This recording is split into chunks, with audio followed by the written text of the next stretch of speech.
Hello and welcome back to A Few Bits of News. I'm TB Sliver and today we're going over a few bits of news from the gaming industry and adjacent areas over the past week. Another week goes by with the Blizzard lawsuit, and this past week action was taken from both ends of the situation. To start the week off, J. Allen Brack stepped down as president of Blizzard Entertainment, which was announced in a Blizzard news post on their website. This was of little surprise to a few outlets, us included, as they predicted one of the responses to appease staff and the media would be Brack falling on his sword for the sake of Blizzard. Replacing Brack going forward would be the co-leadership of Jen Oneal and Mike Ibarra. Jen joined Blizzard in January with the merger of Vicarious Visions, whom she was the head of, to oversee and develop both the Diablo and Overwatch franchises. Mike joined in 2019 after working with Xbox as the Executive Vice President and General Manager of Platform and Technology, which meant he was put in charge of Battle.net and service development. The news continued with the now almost canned lines of making the company safe and inclusive, with the leaders committed to care and compassion, ended with a statement from Brack echoing the same sentiments. The protesting staff of Activision Blizzard and King, now formed under the name of the ABK Workers Alliance, tweeted out the following shortly after. This morning, J. Allen Brack announced that he will be stepping down as president of Blizzard Entertainment. We thank Jay for his contributions and look forward to working with the new leadership to address our ongoing concerns. But they continued, no one person is responsible for the culture of Blizzard. The problems at ABK go beyond Blizzard and require systemic change. We stand by our demands and we remain committed to taking action until they are met.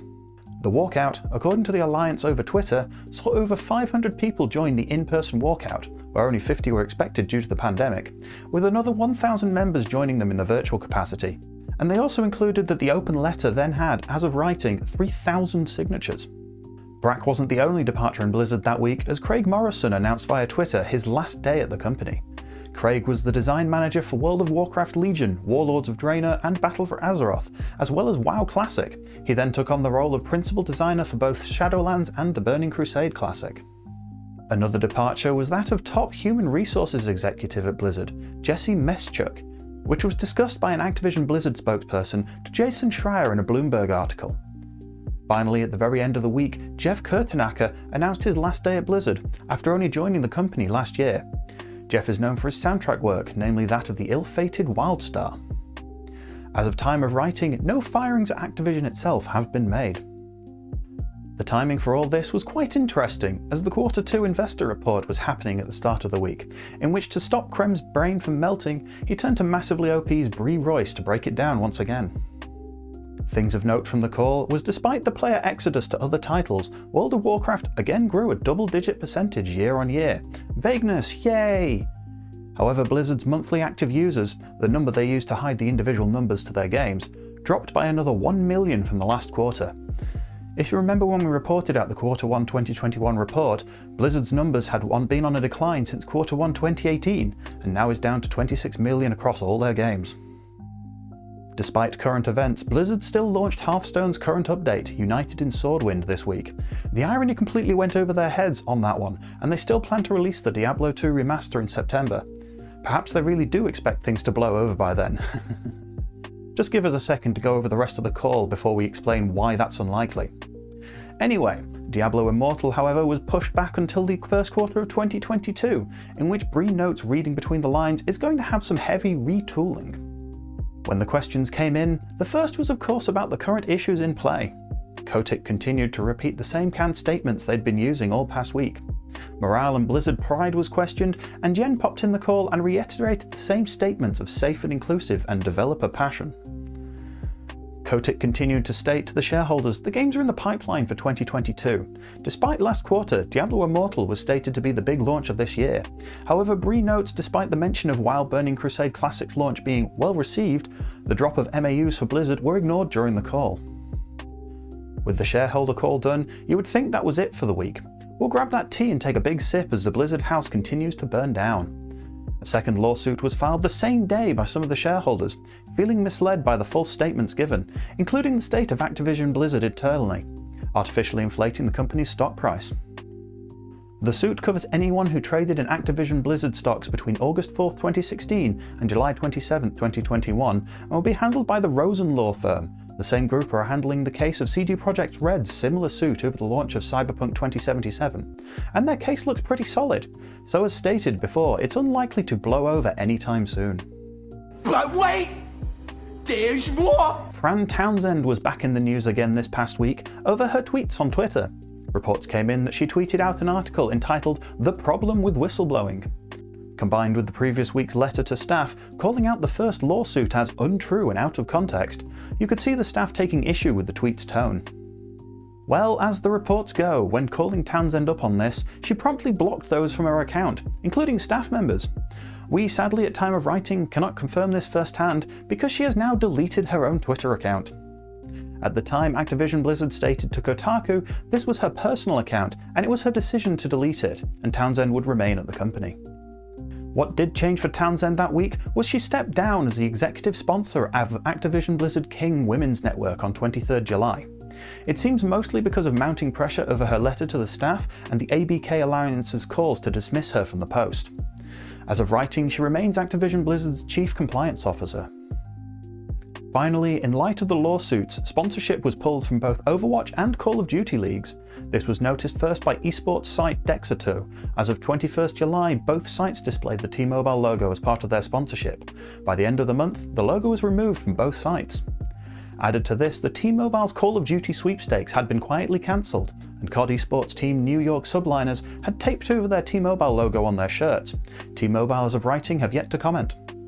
Later in the week, State Farm, one of the major insurance providers in the US, pulled themselves from the Overwatch League, stating, "We are re-evaluating our limited marketing relationship with the Overwatch League." Coca-Cola also has temporarily done the same.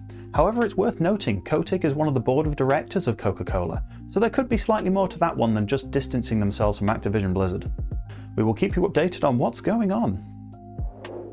Moving on from that hell to some slightly less depressing news, Amazon's MMORPG New World has been delayed yet again, but this time not by so much. The team tweeted out a message thanking the players for their participation in the closed beta, boasting more than 1 million players with 16 million hours played over the period. However, due to player feedback and other things, the team opted to push the launch back from the end of this month to September 28th, marking the 4th delay this game has had. Despite its troubled start last year with the open combat of PvP, the devs went back to the drawing board to pull the game back to a more PvE title with an opt-in to PvP. Based on opinion of players and streamers, they feel like the game managed to turn it around to an enjoyable experience. Whether it will be good for the long term is unknown, but it's got a good foundation to start with. That, and there's currently a large void that needs to be filled, made by that other game right now. In other MMO-adjacent delay news, Crimson Desert, Pearl Abyss's counterpart to Black Desert Online, has been delayed indefinitely, citing needing more time to add ideas into the product. Announced briefly in 2019, a gameplay video was dropped at the Game Awards last year, stating it as an open-world adventure with single and multiplayer content. After a 6-month wait, the team tweeted out mocap footage in development. Tie this in with this new statement, the game is going to be a fair ways off. Embracer Group, the parent company of a list of publishers and developers, has added 7 more to the pile, and then shuffled them into the teams they already have. Koch Media gains Lost in Harmony developer Digix Art, whereas Koch's subsidiary Vertigo Games gains VR studio VR Forcefield, with Slipgate Ironworks and 3D Realms going to Saber. Satisfactory dev Coffee Stain Studios further grows its publishing arm with Easy Trigger, developer of Huntdown, and that of Deep Rock Galactic dev studio Ghost Ship Games.